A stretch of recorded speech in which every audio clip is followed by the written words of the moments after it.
In 2006, BMW discontinued one of their most beloved engines. Enthusiasts blamed the bean counters. They were blamed for the push for turbos. They blamed corporate greed. But they were all wrong. The M54 didn't die because BMW wanted it gone. It died because of a regulation buried on page 472 of a European Union directive that nobody was talking about.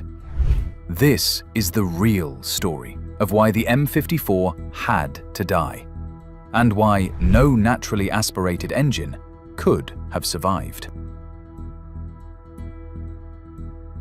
By 2004, the M54 had become BMW's most successful inline-six ever made. It powered everything in their lineup, from the entry-level 2.0-litre variants in Europe to the silky smooth 3.0-litre in the 330i and 530i. It had solved the Vanos reliability issues that plagued the M52. It was fuel-efficient for its time, and most importantly, customers loved it. BMW was selling hundreds of thousands of M54-powered cars every year. The engine had a stellar reputation. Resale values were strong. This was an engine at the peak of its success. So why would BMW kill it? The answer everyone assumed was simple: profit. BMW wanted to push their new technology: Valvetronic, direct injection, turbocharging. The M54 was old school, port injection, naturally aspirated, hydraulic valve lifters. But here's the problem with that theory. The M54's replacement, the N52, was more expensive to manufacture. It used an all-aluminum block instead of the M54's iron-aluminum hybrid. It had Valvetronic, which added significant complexity and cost. It required more precise machining, more expensive materials, and more sophisticated electronics. If BMW just wanted profit, they would have kept making the cheaper, proven M54 and printed money for another decade. So, what really happened? To understand that, we need to talk about something that nobody mentions when they discuss the M54's demise: Euro 4 emissions standards. And specifically, something called nitrogen oxides, or NOx.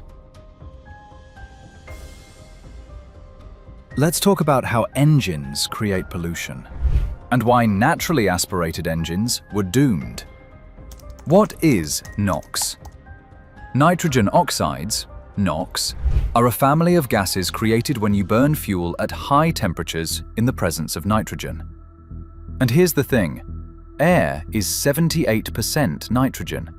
So every time your engine fires, you're mixing fuel with air that's mostly nitrogen, igniting it at temperatures exceeding 1400 degrees Celsius and creating NOx as a byproduct.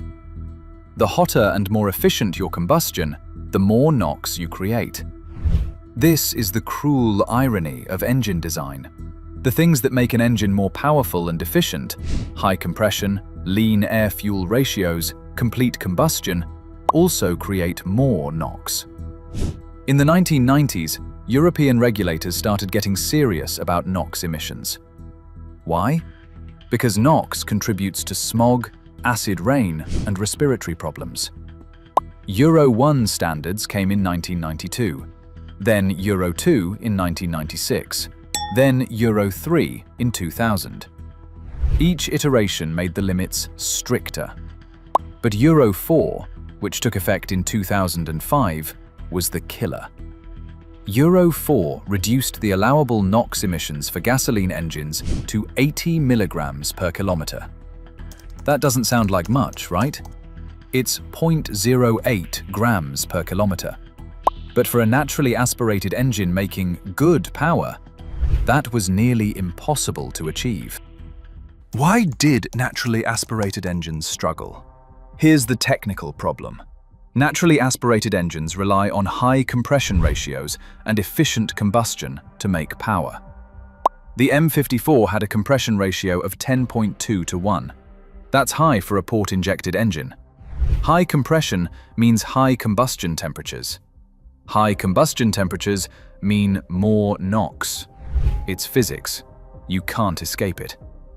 BMW tried everything to make the M54 comply with Euro 4.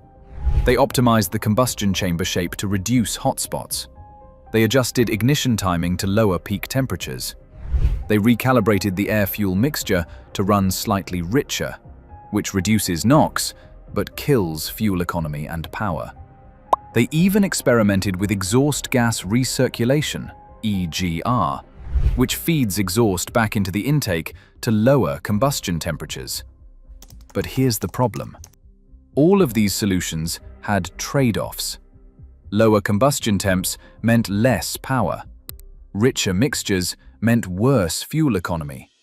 EGR added complexity and reduced reliability. And even with all of these compromises, the M54 was still struggling to meet Euro 4 limits consistently across its entire operating range. Let's talk about the catalyst solution. That wasn't a solution. Now, you might be thinking, what about catalytic converters? Don't they clean up NOx? Yes and no. Three-way catalytic converters, the standard type used on gasoline engines, are excellent at reducing NOx, but only when the engine runs at the perfect air-fuel ratio. That's called stoichiometric combustion, 14.7 parts air to 1 part fuel. But naturally aspirated engines don't always run at that perfect ratio. During acceleration, they run rich for power. During cruising, they run lean for efficiency. And during those moments, catalyst efficiency for NOx drops dramatically. To make matters worse, catalysts are least effective when they're cold. And Euro 4 testing included cold start cycles specifically to catch this. BMW could have installed bigger catalysts, but bigger cats have more back pressure, which kills power and fuel economy. They could have used multiple catalysts, but that adds cost and weight. They were caught in an impossible situation. Every solution to the NOx problem created other problems. Was the introduction of turbochargers the escape route? And the clever BMW's engineers realized something. Turbocharged engines don't have this problem. At least not to the same degree. Why? Because turbo engines can run lower compression ratios, typically 8.5 to 10 to 1, instead of the M54's 10.2 to 1. Lower compression means lower combustion temperatures, which means less NOx. Plus, turbocharged engines can use the turbo's boost pressure to make up for the lost compression. So you get the same power with lower peak temperatures. It's a massive advantage from an emissions standpoint. And there's more. Turbo engines can run rich during boost, which cools the combustion and reduces NOx, and then run lean during cruising to meet fuel economy targets. The turbo gives you flexibility that naturally aspirated engines simply don't have. BMW's engineers did the math. A turbocharged inline-six with lower compression, direct injection for better fuel control, and sophisticated engine management could easily meet Euro 4 standards. In fact, it could meet Euro 5 and probably Euro 6. The naturally aspirated M54? It was maxed out. It could barely meet Euro 4, and it had no path to meet future regulations. But BMW tried one more thing before giving up on natural aspiration. Valvetronic. Valvetronic is BMW's infinitely variable valve lift system. Instead of using a throttle plate to control airflow, it varies how far the intake valves open. This eliminates throttle pumping losses and improves efficiency by up to 15%. More efficiency means you can run a leaner mixture more often. Leaner mixture means lower combustion temperatures. Lower temperatures mean less NOx. On paper, Valvetronic could save the naturally aspirated 6. And that's exactly what the N52 was. An all-aluminum, Valvetronic-equipped, naturally aspirated inline-six designed to replace the M54 while meeting Euro 4. And it worked. For about 4 years. The N52 launched in 2004, 1 year before Euro 4 took effect. And BMW was ready. Initially, it was a triumph. The N52 made the same power as the M54, 228 horsepower in the 3.0-litre form, but with better fuel economy and lower emissions. It was lighter than the M54, thanks to the all-aluminum construction. It revved more freely, it sounded glorious, and critically, it met Euro 4 with room to spare. Enthusiasts loved it. Magazines praised it. It won multiple Engine of the Year awards. For a moment, it looked like BMW had saved the naturally aspirated inline-six. But the regulators were not done. Enter Euro 5, the final nail. Euro 5 standards were announced in 2008 to take effect in 2009 for new models. And the NOx limit cut again, down to 60 milligrams per kilometer for gasoline engines, a 25% reduction from Euro 4. The N52, which had been comfortably meeting Euro 4, was suddenly struggling again. BMW threw more resources at the problem. They revised the Valvetronic system for even finer control. They optimized combustion chamber design further. They added more sophisticated engine management. And they got the N52 to technically comply with Euro 5. But barely, and only with compromises to power and drivability that started showing up in customer complaints. Was the writing on the wall? You see, the real problem was Euro 6. Everyone in the industry knew it was coming, and the preliminary targets being discussed were brutal. NOx limits potentially down to 40 milligrams per kilometer or lower. There was no way a naturally aspirated engine could meet that, not without sacrificing so much power and efficiency that it would be pointless. Meanwhile, BMW's turbocharged engines, like the N54 Twin Turbo 6 and the N20 Turbo 4, were meeting Euro 5 easily and had a clear path to Euro 6 compliance. The decision became obvious. Natural aspiration was a dead end. Turbocharging was the future. So BMW quietly started phasing out the N52. In 2015, the last N52-powered car rolled off the production line. No ceremony, no press release, just gone. And with it, died BMW's last naturally aspirated inline-six, the engine architecture that had defined the brand for decades. Replaced by the B58, a turbocharged, direct-injected inline-six that makes more power, achieves better fuel economy, and meets Euro 6 with ease. The B58 is a brilliant engine, but it's not the same. It doesn't sound the same. It doesn't respond the same. And it doesn't have that linear, building power delivery that made naturally aspirated BMWs so special. What did emissions regulations actually take from us? Well, let's talk about the driving experience. Naturally aspirated engines have a unique character. The power builds progressively with RPM. There's no turbo lag, no sudden surge of boost, just a linear, predictable relationship between throttle input and power output. You can feel the engine breathing. You can hear every cylinder firing. The sound builds to a crescendo as you approach the red line. Turbocharged engines are faster. They're more efficient, but they're also more muted. The turbo dampens the exhaust note. The boost delivery, even with modern twin-scroll turbos, creates a different power character. It's not worse, it's just different. And for enthusiasts who grew up with naturally aspirated BMWs, it's a loss. So the simplicity of M54. It had no turbocharger, no intercooler, no complex boost control systems, no high-pressure fuel pumps.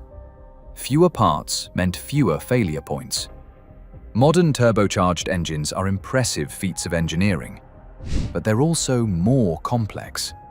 More complexity means more things that can break. And when they do break, repairs are more expensive.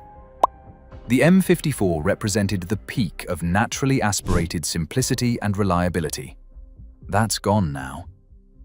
But how about the sound? There's a reason people still pay premium prices for E46 330i models and E39 530i sport packages. It's the sound. The M54's naturally aspirated inline-six, it howls. The way it sounds at 4,000 RPM in second gear through a tunnel is a sound to be enjoyed.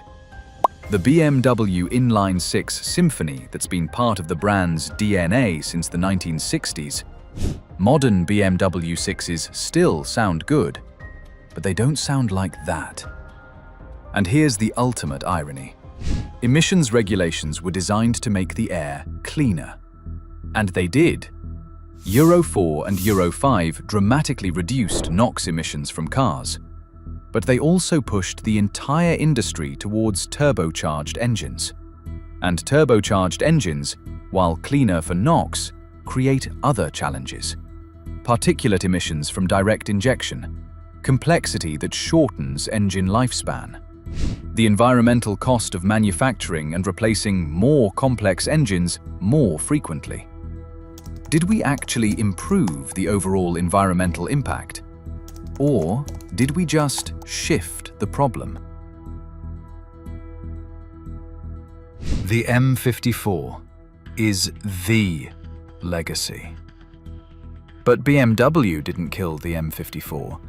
Euro 4 did. The M54 was a victim of regulatory timing. It was the last naturally aspirated BMW 6 that could exist in a world with increasing emissions standards. And the same fate hit every naturally aspirated engine across the industry. Honda's naturally aspirated VTEC engines, Mazda's legendary inline-sixes, Toyota's smooth V6s, Nissan's VQ engines, all gone, or now turbocharged. This wasn't a BMW decision. This was a global regulatory shift that forced the entire automotive industry to abandon one of the most beloved engine technologies ever created. The M54 and N52 were the last great naturally aspirated BMW 6s. They represented 70 years of inline-six development, and they went out not because they were bad, but because they couldn't adapt to a regulatory environment that demanded technology they fundamentally couldn't incorporate. So when you see an E46 330i or an E65 30i today, remember, you're looking at the end of an era. The last of the naturally aspirated BMW 6s. The engines that BMW didn't want to kill, but had to, because sometimes the best engines die not from failure, but from regulation. Next time, we're looking at the transmission that BMW built to handle the M54's power, and somehow made it bulletproof. The Getrag 420G. The manual gearbox that's still commanding premium prices 20 years later.